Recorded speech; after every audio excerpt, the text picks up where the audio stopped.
We don't need to- Yeah, I just signed up for one day. Yeah, I signed up to try it. Right. Yeah.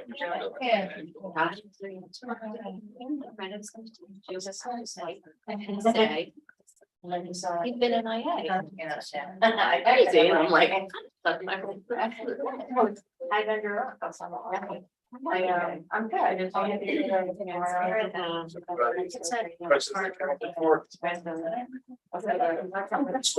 we're not gonna have meetings tonight, so. That was it. So, actually, not really. All right, everybody. I'd like to call this meeting of the Madison Public Schools Board of Education to order. Please rise for the pledge of allegiance. Pledge allegiance to the flag of the United States of America, and to the republic for which it stands, one nation, under God, indivisible, with liberty and justice for all.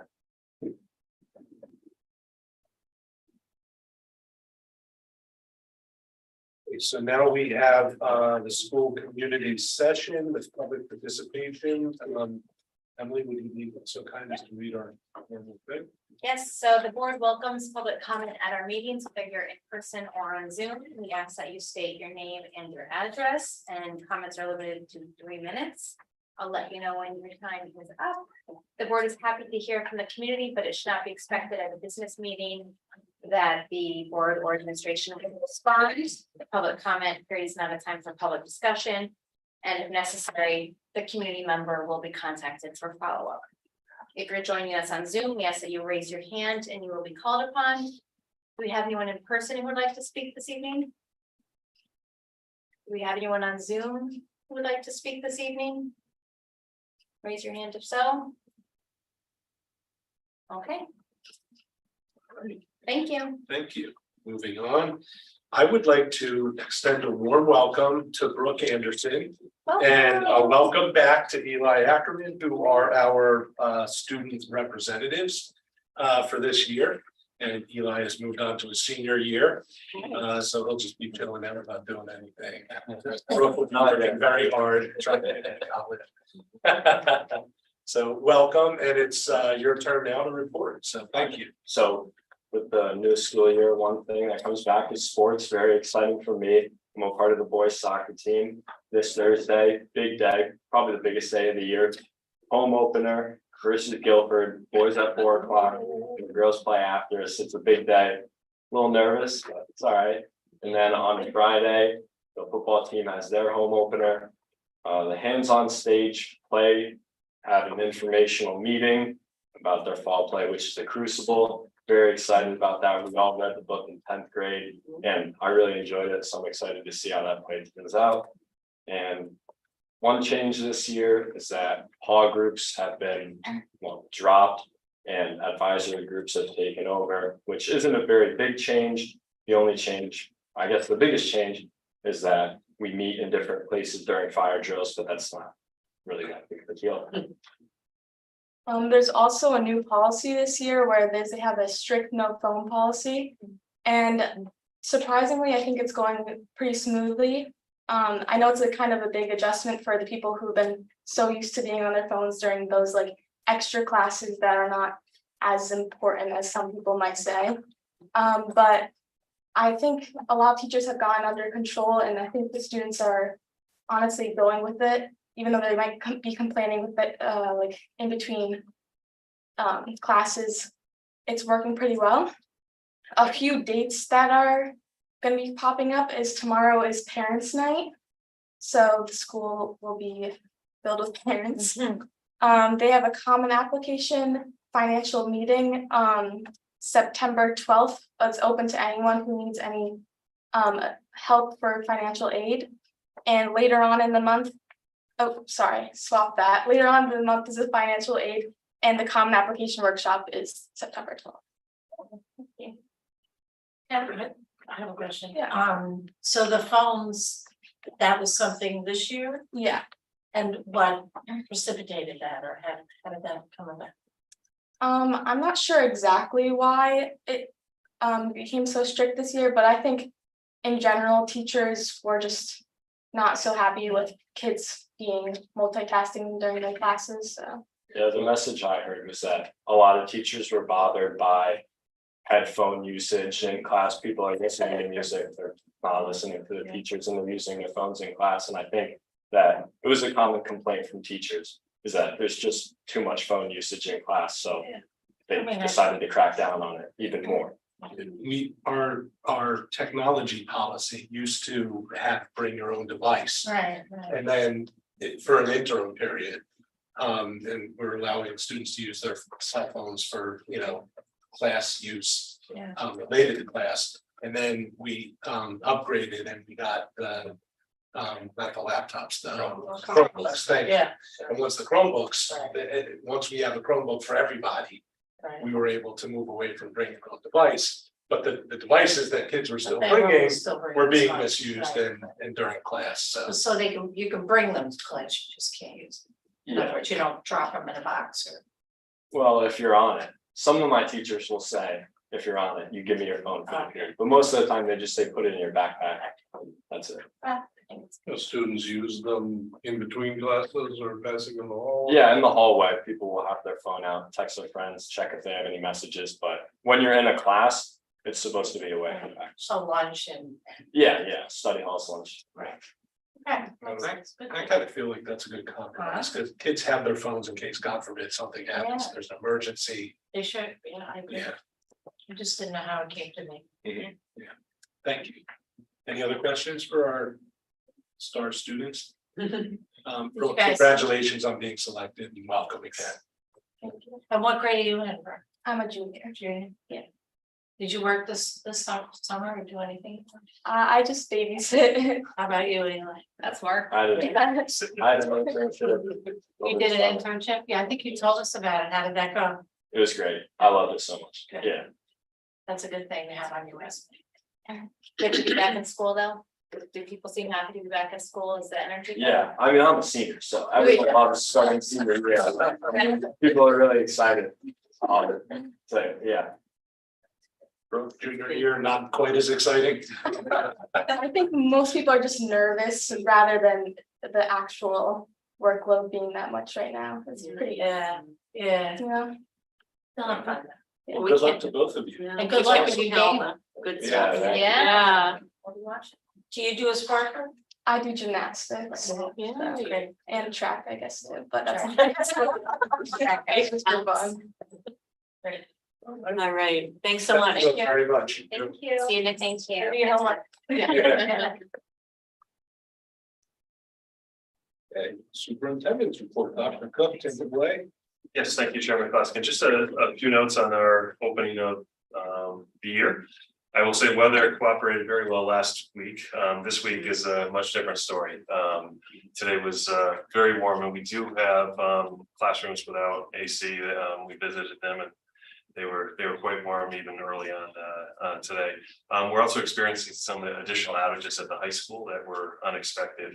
So we're dealing with some classrooms that are getting less than 100% AC, and those classrooms reached high 70s today, which is not what we hoped, but the other right across the driveway at the middle school is even much warmer. So we're watching that. We're going to continue to monitor that this week and see if any changes are needed. The principals did not feel we need to make any changes for tomorrow, other than I will say we move classes around. So even at the elementary level, where maybe there are some classrooms at Jeffrey that do not have AC, but we're pretty much fully AC'd within the classrooms at Ryerson. So we're in good shape over there, and most of Jeffrey is. So we do allow classes to move around and make sure all students and staff get a chance for some cool down period. So that's good.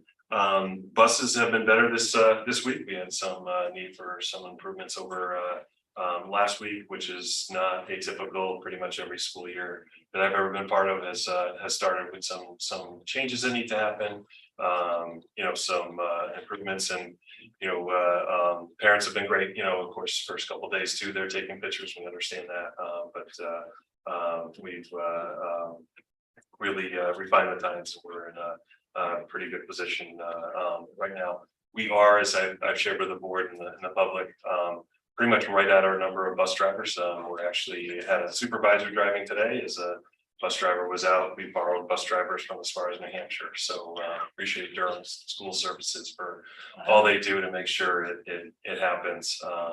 You know, and we read the papers and watch the news reports and are thankful for the position we're in terms of transportation. We are also short on special ed teachers, and that is a statewide and national situation. So, you know, as we're posting for positions, we're seeing about 250 positions throughout the state for openings right now, and that's into September. So very concerned with that. We'll start having to potentially look at internal solutions, but we're still hoping to be able to find some additional special educators before we get too far into the school year. And I'm sorry to paint some bad news here. I will say it was a very smooth start to the school year. You know, instruction was right underway and right at the start, day one. And you know, as our students reported, you know, lots of excitement on our behalf of our students. And you know, we were in the schools later last week. It seemed like we were in for a month, so there was really a smooth start. So we're pleased, and staff seem to be pleased to be back as well. And as Eli shared, athletics start with our first games later this week. So it's exciting to see that and see kind of like feel like we're back in for a couple of weeks already. So it is mostly good, but just have to share some of our concerns as we're dealing with those going through. In terms of next item, we had I shared with the board, we're in a position to start our new school naming committee. I drafted a memo to the board and provided the policy. You know, I went over this a little bit last meeting. We redid our policy last school year, and we have posted for members of the public school community to let us know if they're interested. I think we've already got some interest in that. We're looking for a total of 7 voting members. The non-voting members are the chair of the Board of Education, superintendent, and for voting members, it'd be a Board of Education member. So I would imagine Chairman Klaskin would ask board members to let him know if you are interested in that. Please do. We do know the building principal, so Ms. Frost would be part of the committee. 2 faculty members who not necessarily need to be from Jeffrey, 2 parents or guardians, especially again, not necessarily from Jeffrey, and then a community member. And we've also figured you may have some people wear multiple hats, but we still have 7 members. So we could have a faculty member that also lives in town, which would be pretty likely, I would think, if they're interested in the committee. So we look for a good amount of input. We've also asked, as I shared with the board, that the committee provide the board with 3 to 5 names. A minimum of 3 and a maximum of 5. I didn't get any feedback to the contrary, so I think that would work. 5 is part of the policy, 3 is not, but I think we want to see multiple names come forward. And then the committee would plan 2 hearing sessions, listening sessions to get some of the broader opinions on the board. So as I said, we'll share the policy widely, but we'll also keep putting out calls for people who are interested. And get this underway. We would hope to complete this and have a recommendation to the board in February.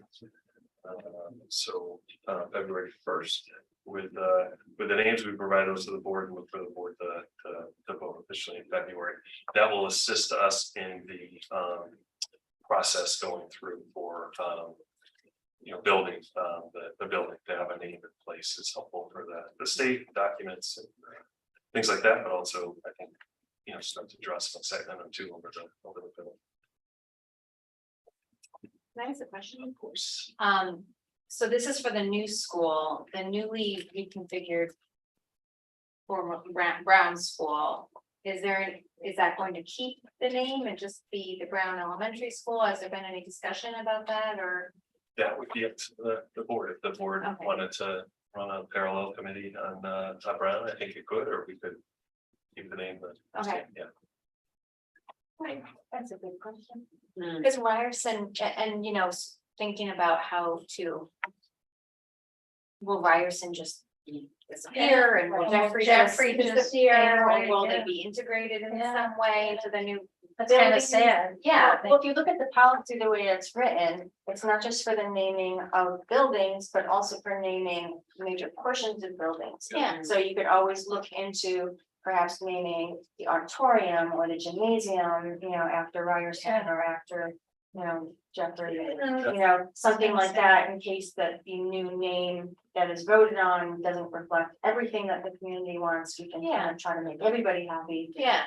In some sort of. Because we know there's certainly a strong connection to those. Yes. Yeah. Yes. And there are other names that I've heard, some community members are throwing around that also have great merit. Mhm. And Maybe so, names. so might end up, naming like every single gymnasium or something. Yeah. Which isn't necessarily. a Or bad thing. libraries too. Neat. Yeah. That'd be a fun, tech room, better one. Right. Even, yeah. Anyway, The nurses on. digress. Okay. Good question. Anyone else? All right, thank you. All right. Board member comments. Do any board members have any comments? I do. Yes, I do. So I just wanted to say, it's the beginning of the year and all the athletic events are starting up, and I would just like to remind our community, the athletes, the students, the parents and spectators to please be courteous and respectful when you are watching a game. We want it to be fun and exciting for everyone, and if everyone could just be courteous and respectful, not only to the athletes, but also to the coaches and the refs, that would be fantastic. It would make a great season. And then the other thing I would say was to remind those parents who are dropping off and picking up at hand, if you could perhaps reread your email from the school about where you should be doing this, the appropriate places, so that traffic flows in a better manner, and be mindful that we have very new drivers, both juniors and seniors. And also please don't park in the seniors parking spaces while you're waiting to pick up or drop off your students, because they are assigned specifically to a senior and they're already sort of in a rush to get to school. And if they get to school and someone's in their parking space, it can make for an anxious team. Thank you. Any other comments? Member comments? I would like to first of all associate myself with Diane's initial comment. It's been challenging to attract and retain referees because of how it's gotten in the world. And we have a new athletic director who has tried mightily to get us on the right path and is doing a good job so far, but we really need the cooperation of our spectators and our students, our student athletes, and other students who are participating to try and be good sports. Thank you. And just one last thing, I always say something beforehand and I always say something afterwards. Convocation this year was awesome. We had a very good showing of board members. I think we had 4 board members there. And that's pretty good in recent years. I know it occurs in the morning and sometimes people are working and can't get there, but 4 was a pretty good number this year. I think the teachers and staff and everybody noticed it. And we're thankful for everyone's participation. And it's always an inspiring event, and it was again this year. So thank you. Any other board member comments? Okay, any audience response to information presented? Any audience online? One, Okay, bear with me a second on the Sure. check for the audio here, okay? thank you.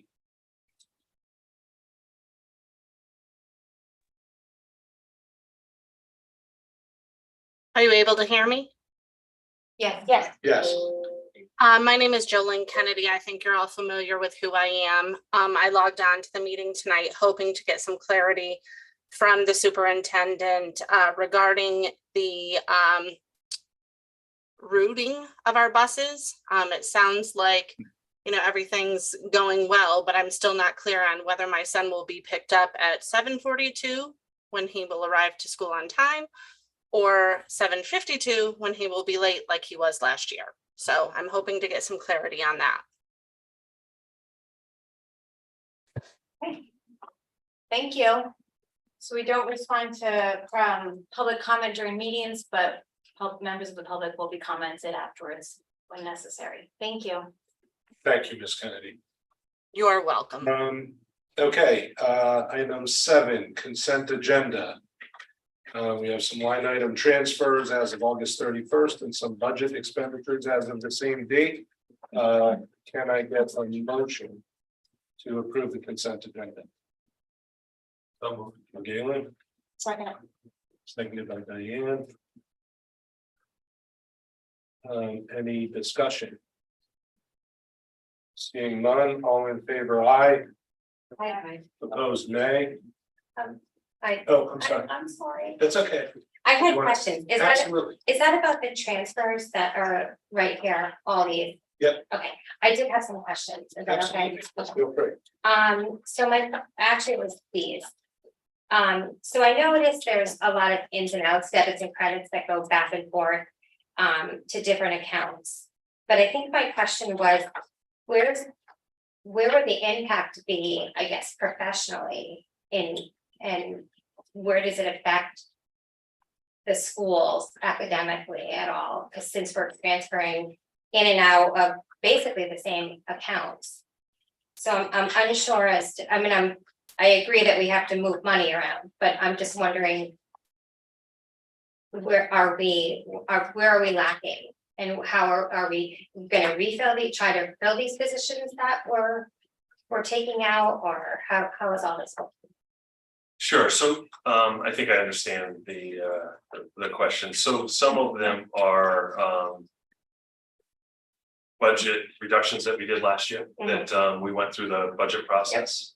Others are staff turnover, so that's simply, a staff member who let us know after the budget was settled that they were leaving and had somebody rehired in their place for less funding. The impact is really, when you talk educationally, what I shared in my opening comments, the special education positions that are open right now. So that's what we're dealing with. Maternity is, somebody out on maternity, and then we're covering for that person while they're out. So that's what most of those are. But to get back to your initial question, really the educational impact. That's the most, that's impact, okay. And then the security positions that were increasing and decreasing, what's the impact of that? So we worked with Madison Police this summer, and they were unable to a year ago. So we had part-time people filling the SRO positions, but this year they were able to, and they had interest in their group of officers to provide us 2.0 SROs. So we have 2 full-time SROs this year. Last year we had those filled part-time, but then also those employees stayed with us for part-time. So that's money that we transfer to Madison Police because they pay for those. And then our armed security, we hired the 2 people that were the part-time workers, so we can pay them. Okay, makes sense. Thank you. Thank you. Okay, so I'll call again on the same motion, moved by Galen, seconded by Diane to approve the consent agenda. All in favor, aye. Aye. Opposed, nay. Any abstentions? So it's 8-0. Thank you. Motion carries.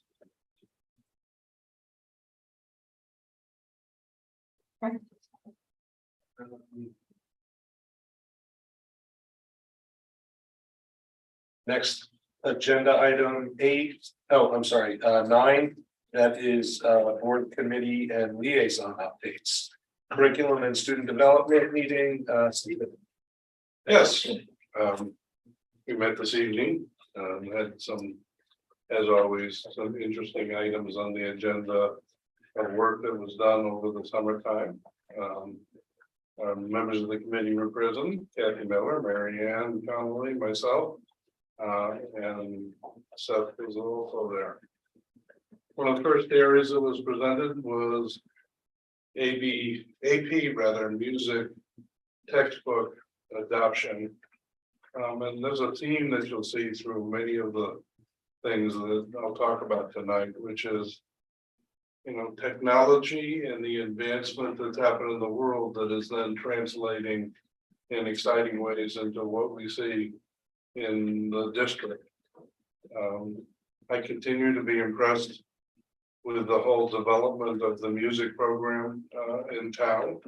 And this textbook is, is very much in line with that. It's an AP course in music theory, covers theory and an analysis.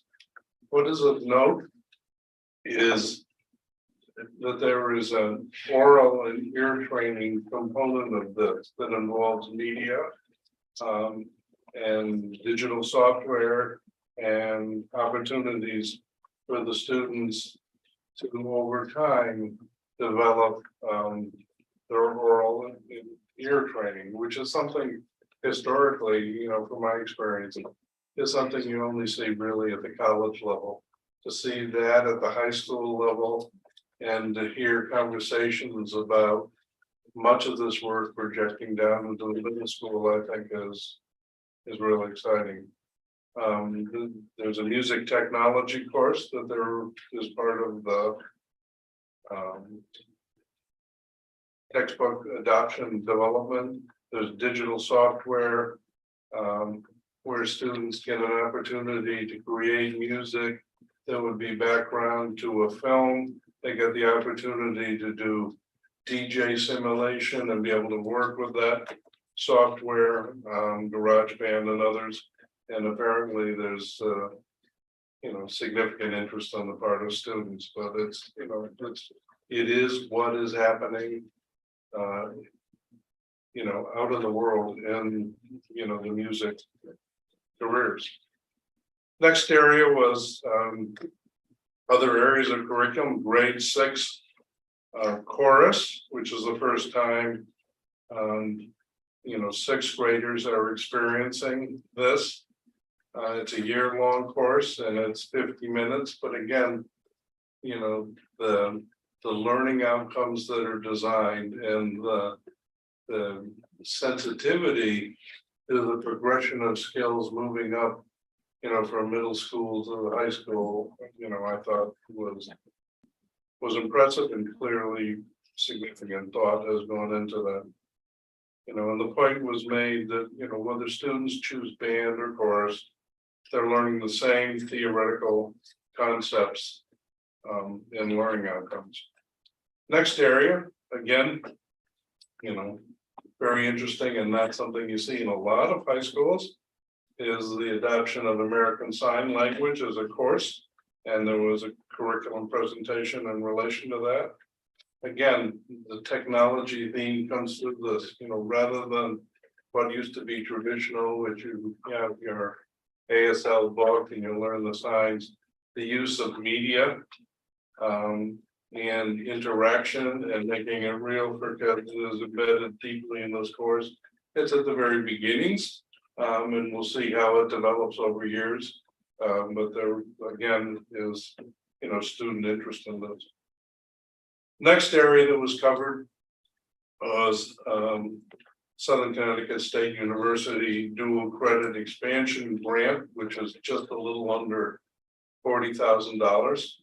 And this grant allows our high school students to be embedded within high school courses with parallel curriculum that is approved by the university. And then ultimately, with a successful completion of those courses, they get dual credit, which means they get high school credit and they get college credit. The areas that we're looking at are marine sciences, statistics, and photography at this point in time. Of note about this, and I think the most important takeaway is this initiative is really designed to reach kids at different levels, level 2 or level 3. You know, traditionally, you know, AP courses are a fairly easy translation into college credit. This is an effort to pull more students in to the process of acquiring college credit while they're in high school, and I think that's laudable and really important.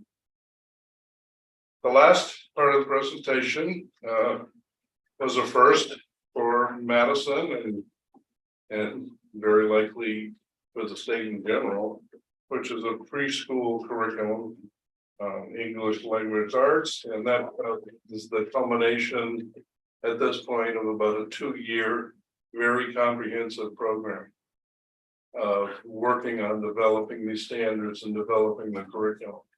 You know, and I will say, in relation to all the things that I'm talking about tonight, all of this has been worked by dozens upon dozens of teachers that have worked throughout the summer on this work, which from my perspective is pretty impressive. The preschool, I mean, we're dealing in town with 3-year-olds to 6-year-olds that are involved in that program. Some are typical, some are atypical, some are on IEPs. But the process that was outlined was, you know, the team that involved a couple kindergarten teachers and the preschool folks looking at early learning standards, creating a guiding document, really looking at what are the transfer goals that we want coming out of preschool and going into kindergarten with. So there's that vertical mapping and trying to design, you know, to be able to fulfill that.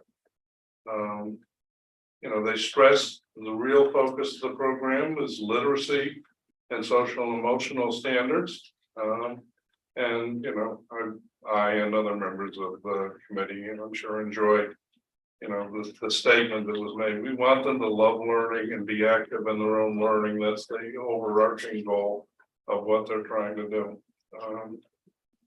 You know, they continue to look at questions of, you know, as we have these standards and we develop this program, how are we going to assess progress? Because it's not as easy with 3 and 4-year-olds as it is with older students.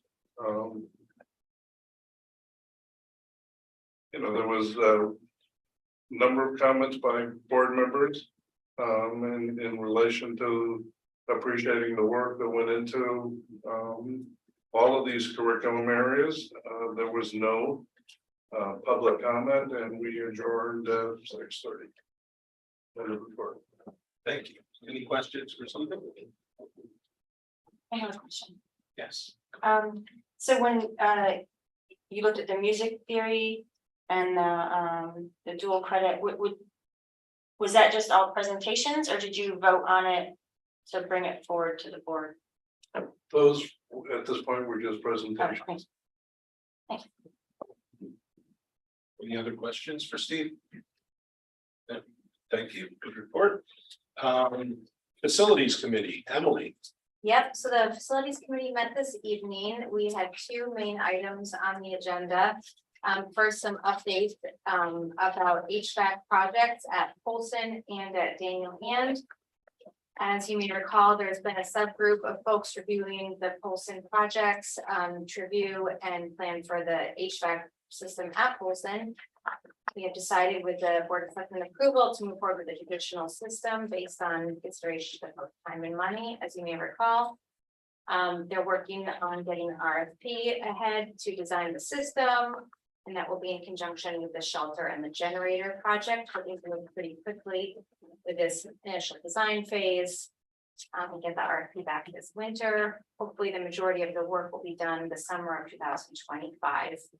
And we heard from Blair and Bill's here and Felicia's here also that will be a fairly complicated construction project. Blair's also working on an RFP to replace the Daniel Hand rooftop units. As you all are well familiar with that as well.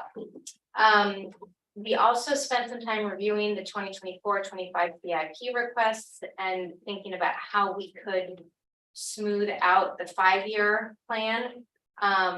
And working to make some reductions. So you do have in your packet And we are going to vote on this tonight. We have a new updated, how should we do this? Should we review this one? It's for action time, I Maybe think. better at the action. Okay, so we're gonna vote on this a little bit shortly, but I'll just give you, in your packet, you do have some helpful documents, the CIP plan as it was, and then Felicia put together, which is in your packet, I believe, right? Yes. Kind of like a cheat sheet of what's been moved around, really helpful. So you can see this, and so we did spend some time this evening looking at where reductions could be made. And we're gonna take action on that this evening. The real priorities, It makes sense if, it makes sense when we got Bill and Felicia here yeah, to go over what we changed tonight, and then we can let that go. yeah, whatever you think, that's none of it. Thanks.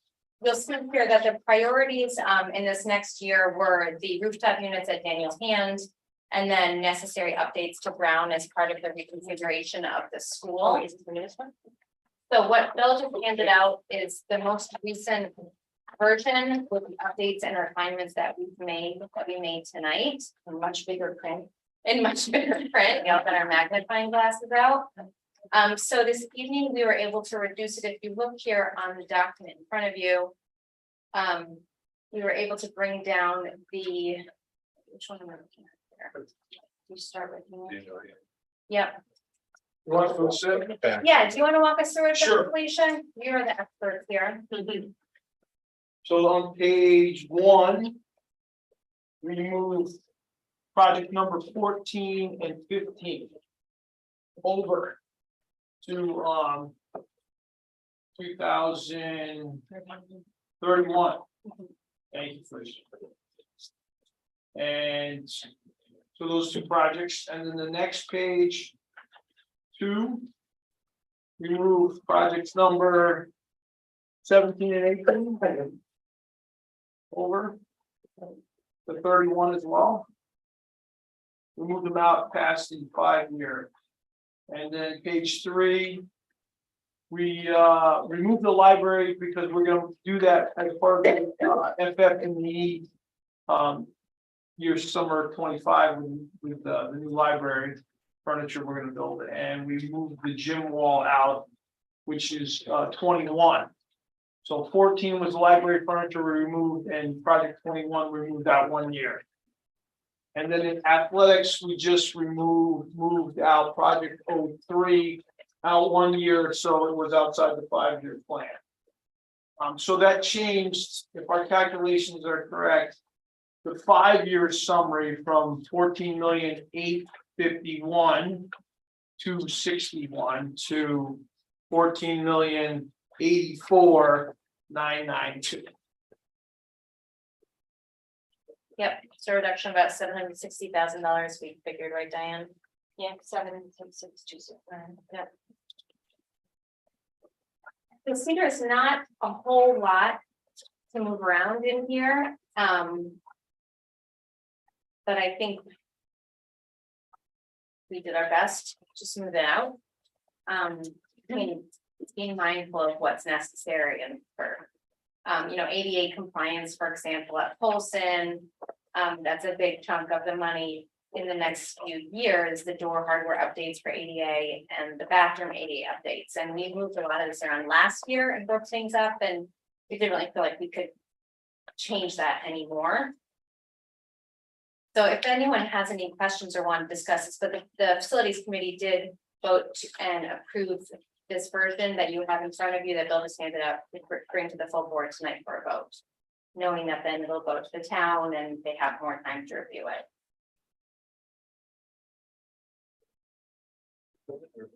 Yeah, end of report.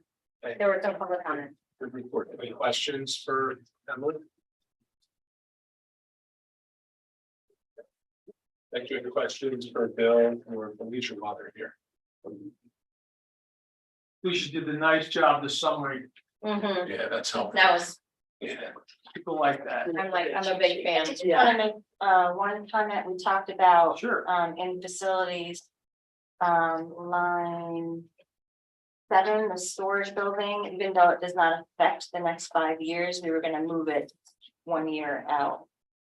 And that was at the high school, right? Page Yes, one? I'm sorry, yeah, hand. I'm sorry. Page one, And that was, The storage building is number 7. It's Yeah. currently in the 29-30 and 30-31 years, and we were just gonna slide it out another year, even though it has no impact on the current 5-year plan. I'll make that note. project 7, got it, 1 year out. Just because it is impactful on those 2 years. Yep, well, I do remember that, we missed it. I missed it. So I'm a little confused. So on the first page, it's the treatment plant and the underground. What items? So items 14, Well, we don't know. DHHS 014. Oh, On I'm your sorry, left. 14. Yep. 14 and 15, right? Yep. Yeah, Okay. treatment plant and underground fiber, we move those outside the 5 years. And on page 2, I was looking for. On page 2, no problem.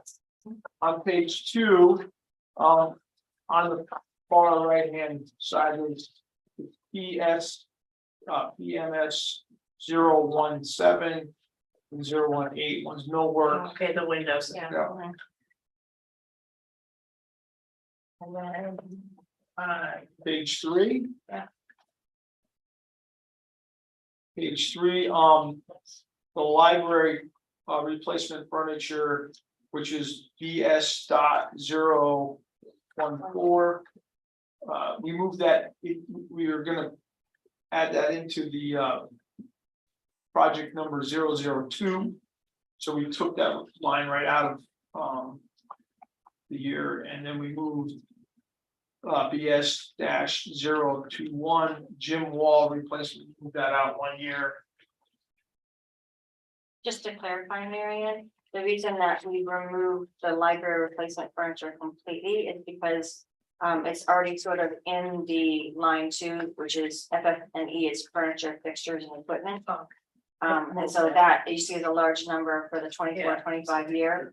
It's gonna cover that, we feel. before the. Yeah, it'll if we're gonna cover, replace the. it'll cover all of it. furniture. Because the furniture has to be new going in, so. No, please. What was the original amount for the furniture? On this one? So the original form was, I believe, was 100 and The total was 230,000. It was broken out into 2 years of 109,000 each year, and then about 12,000 for the design of that. So we just took all of that out, assuming that the FF&E move management, that 1.4 that's in there would cover what the library. They can have to, yes, the necessary library furniture. And then on the. Front floor, Or with the athletic. Yeah. We moved this third one down, AT-003 Jansen Field. We moved it out. Outside the 5-year plan. oh, I see, the 92. Yep, Yeah, the 92,000 is the study and the 1.5 million was the build. So you moved that out, that was. yes. Any other questions, concerns? Well, Dr. Cook, could you just comment on why we did that? Sure, so ultimately the town will decide, and if you look back. The previous 2 years, we've never received funding in the amount that we are asking for, so it is a big ask. So we were targeted with knowing the town knew that this year coming up for us was gonna be a big year, a big ask. They're well aware of the Daniel Hand rooftop units, they're aware of the move coming up as well, so they were expecting that. But I think their target for us was about 5 to 7 for year 1, and then 11 million in that 5-year range.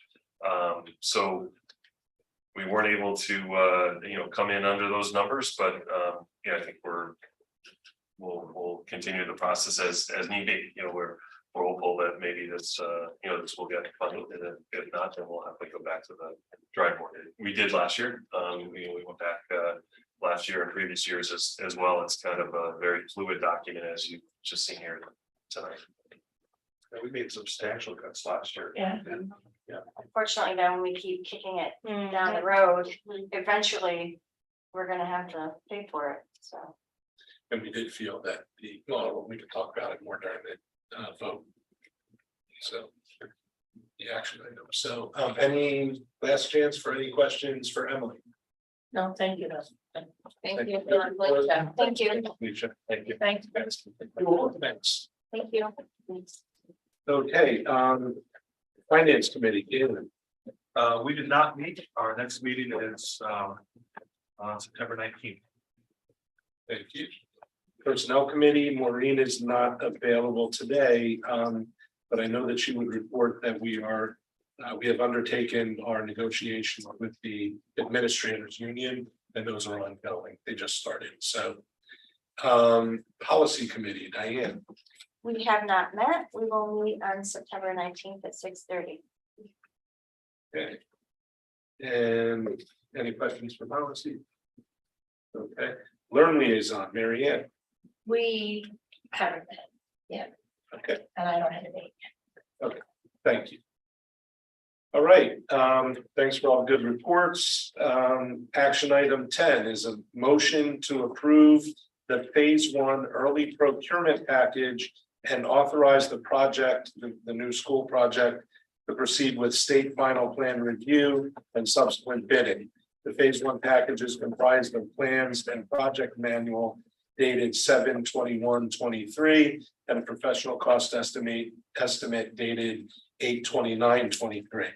What I'd like to do, this is a pretty big item to discuss. So I'd like to invite Adam up from Colliers to kind of go over this, and so if we have any questions, we can handle them now with Adam here before voting. And we were supplied with Adam forwarded the phase 1 package information, which was about 250 pages long. That was included as a link in our package for tonight's meeting. I'm sure you all studied it very carefully and passed the quiz I'm about to administer.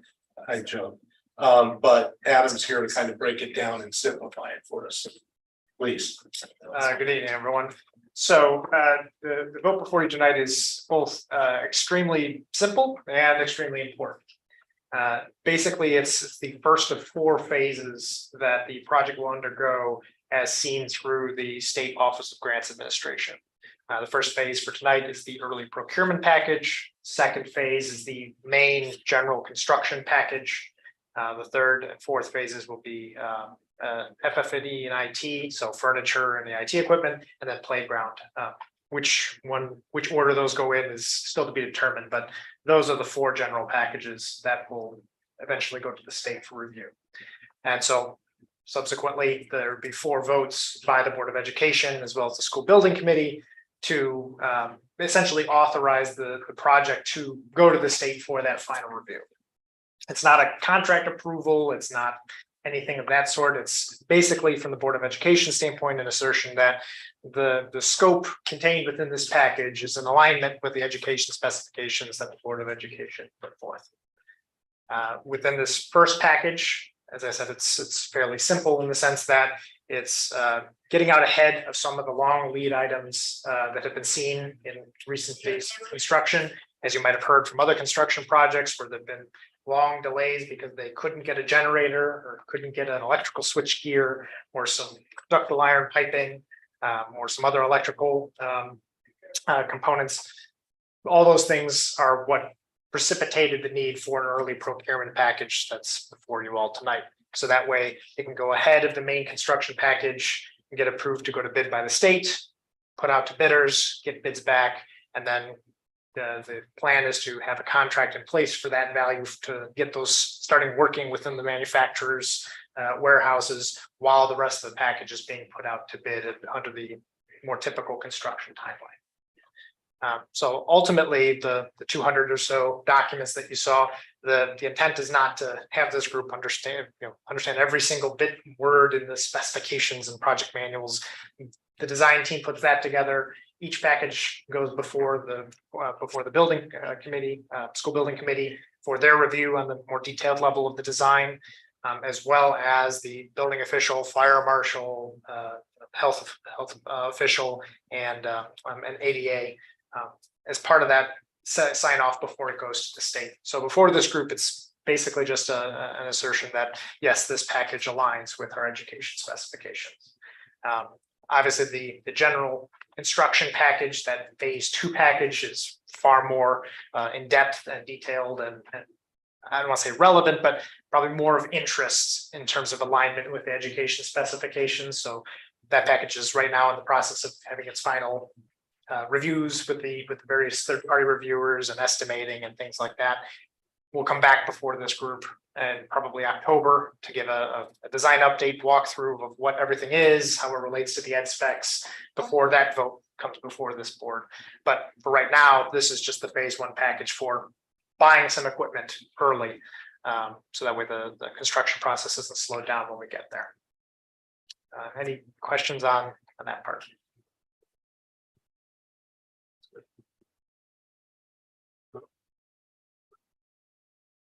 And so basically, if the board approves tonight, we have our meeting with the state already scheduled for the 13th, so next week. So we're compiling the last bit of documentation for that, but before they sign on to the Zoom meeting to have a review with us, they need that document signed off saying that yes, all of these various constituent approvers agree that the town wants to put this package forward as final review for bidding. So basically, it is our task tonight to vote to approve or not, whether to just allow the phase 1 package to go out, which is not always done, but because of our kind of supply chain issues that the whole world has been experiencing, it takes a much longer lead time to get certain items that will be used to build the building to the educational specifications. And so we're just voting whether or not to give permission to the building committee to go ahead and order those earlier than would ordinarily be the case on a typical project that's not during these supply chain times that we're experiencing supply chain delays and difficulties. So or market times, I should say. Everyone clear on that? What exactly, like, what do we order? Oh, so the examples I gave are effectively what's in this packet. So it's a generator for emergency lighting, all that good stuff. It's there's some ductile iron pipe for our water supply that has been very variable in terms of how much you can get and when you get it. Is the electrical switchgear and some constituent panels. And I am blanking on the last one. Switchgear. I don't know. Now you put me on the spot and I totally drawn a blank. This is. Oh, the DOAS unit. I'm sorry. I knew it was No, another sorry. MVP item. The dedicated outdoor air system. That's basically brings in fresh air to the building, and those components, because they've become more popular lately, there's a supply and demand incongruity in the marketplace. So dedicated outdoor air system. How far is the lead time? Like if we approve this and go ahead and get it ordered, like how long are you looking at? So what we've heard from our construction manager, Gilbane, is that some of these components can run 16 months. Particularly the ones that have been offensive of late have been the DOAS unit and the generators. Switch gears, I believe, have been coming a little bit down as the ductile iron pipe has come down a little bit, but even still, you used to be able to just go and get your iron pipe in a couple of weeks, and then all of a sudden a year ago it was, it'll be 8 months. So because of the sequencing or the anticipated sequencing of construction, that's where Gilbane looked and said, okay, we want the iron pipe early. So even though it's not as bad as, let's say, the generator at potentially 16 months, we want to put this in this package. That way we don't try to do all the site work and don't have pipe to put in the ground. And it could change. And it could change. All these could go and not have long lead times by the time the bids come in and we get something, a potential contract for the school building committee to review. But point being is that there's no harm in at least getting the numbers now. And are they paid for when you get them? Right, so we would, in terms of sequence of events, we'd have our meeting next week. Presuming all goes well, it's usually 2 or 3 weeks to get our letter. For this type of package, it's shorter bid period, about a month or two, and then reviewing the actual bids and putting a contract together. So probably sometime in November is when there would be a number to put to the town saying, do you want to contract for these items? And then at that time, it would be encumbered and Gilbane would start submitting invoices once their vendors give them invoices for. And these all go out to bid? Yes, everything for construction goes out to bid. So is it, okay, so is it safe to assume that we know exactly what we're going out to bid for with regards to those particular items? And it's gonna be enough for classrooms and the number of classrooms and Yes, so so that, we know that is specific. yeah, so during our working meetings, that was the charge to the design team and in particular, the mechanical engineer, but also civil engineer for the ductile iron piping, to confirm that the anticipated loading was sufficient and that we had not only the sizing of panels, but Gilbane working through identifying where do we want to cut off the demarcation line, so we buy enough that they can keep moving, but we don't buy everything in the world, and then it's this giant number to help water for no reason. So they've spent a lot of time looking to make sure that they don't buy a generator, if it's not a big enough generator. Thank you. Any other questions or issues? No? Adam, thank you so much. Thanks, man. So I guess I will entertain a motion now to approve the phase one early procurement package and authorize the project to proceed with state final plan review and subsequent bidding. The phase one package is comprised of plans and project manual dated July 21st, 2023, and a professional cost estimate dated August 29th, 2023.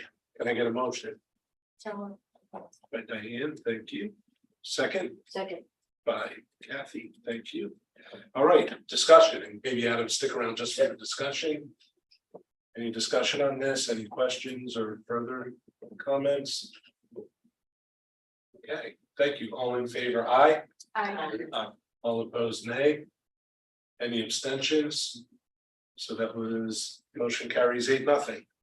Thank you. Thanks. Adam, thank you very much. Thanks, Leah. Thank you. Action item 11. I need a motion to establish the ad hoc new elementary school naming committee and its associated scope and schedule, referencing policy number 7551. And as discussed during the superintendent's report. Can I get a motion? So, Thank you. Second. By Emily, thank you. Any further discussion on this? Seeing none, all in favor, aye. Opposed, nay. Abstentions. Motion carries 8-0. Thank you. Action item 12. This is a motion to approve the revised capital improvement plan as amended by the facilities committee. Can I get a motion to do that? so, That's from Mary Ann, thank you. second. Second from Diane, was that? Yeah. Thank you. Any discussion on that? One of the things that I wanted to just point out is, we talk about moving things out. We did, as Galen pointed out, we moved a bunch of stuff. And also, as Emily pointed out, we moved a bunch of stuff out last year and kind of, worked with the town to make sure we could come up with a palatable CIP plan. And one of the things that we did was we took the ADA compliance improvements to Folsom Middle School. And we moved them. Not only did we move them out, but we also broke it into 3 separate years. And it involves doors and how the doors operate for ADA compliance and wheelchair access, for example, door widths and that sort of thing, but also bathroom use for folks who have special needs. And so those are two items. They're separated onto 2 separate lines, but they both involve improvements that will bring ADA compliance to old building structures that were coded before ADA. Updates, and so those I would argue, and Emily and Galen already pointed it out, those are very important. And as we try and work with the town, I'm sure moving forward to move some further stuff around, I would like to see that we try and keep those ADA compliance improvements in Olson kind of a little bit front loaded if we can. So with that said, any other comments or questions or discussion? Seeing none, all in favor of approving the revised capital improvement plan as amended by the facilities committee this evening, say aye. Aye. Opposed, nay. Any abstentions? Motion carries 8-0. Thank you. Okay, action item 13. Motion to approve a donation from the Jeffrey PTO in the amount of $6,230 to Jeffrey Elementary School for field trips, clubs, and recess supplies. Can I get a motion? So moved. From Stephen, second. From Diane. Any discussion? Thank you to the PTO. Yes, very generous. Thank you for that donation. All in favor, aye. Opposed, nay. Any abstentions? Motion carries 8-0. Thank you. Action item 14, I need a motion to approve the minutes of the August 22nd, 2023 Board of Education meeting. Motion. So moved. Right, that's for Kathy, I'll second that. seconded by Emily. Thank you. Any discussion, any amendments or anything proposed? Seeing none, all in favor, aye. Opposed, nay. Any abstentions? Okay. I voted because I watched the meeting. Nice. 8-0. Okay, future agenda items are listed in your packet. And one of them is, don't forget, we have our board retreat coming up on the 26th. So that should be fun and a good opportunity for us to plan a little bit. Thank you very much. Any future agenda items by anybody, by the way? Sorry, I forgot that. Recommended, no, okay. And I need a motion to adjourn. So moved. Diane, Second. seconded by Kathy. All in favor, aye. All opposed, nay. Any abstentions? Meeting ends at 8:35.